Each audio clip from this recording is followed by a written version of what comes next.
And it was more of a bang because we started off in the Bay Area, which is their home turf, and all those Montrose fans who hadn't got to hear those songs, those first two records for all those years, because Ronnie didn't want to do it,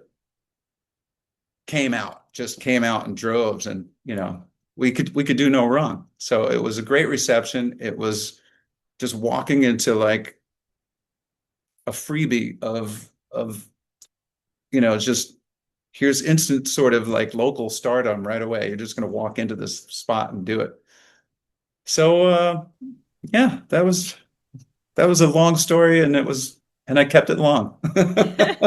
Yeah, but it's very interesting. I always find it fascinating because as an artist kind of grows in their career, but also when they grow in their life, you had mentioned it briefly before, that he was an older man when you started to play with him. But yet the fan base stayed, and that when he Yeah. did finally come back around, that they were there for him. And it's like a revival in some sort of a way.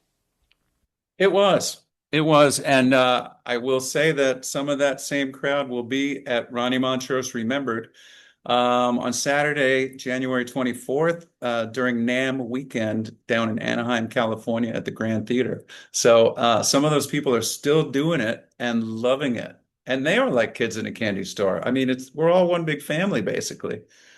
We're all tied into the music, and we're tied into Ronnie. And there's something about that particular those first early Montrose records and stuff, including the players that come because they kind of grew up on it. So they're as well like, it's a different thing when you go back and you start playing stuff that you played with your very first band as a kid in your parents' garage, and you were like really going for the whole, rock star thing for the first time. And that's your poster up on the wall. And, so something different happens to them when they come and play this stuff than, just any kind of, other jam that's going on around the NAMM convention, which there's a lot going on. But, I really see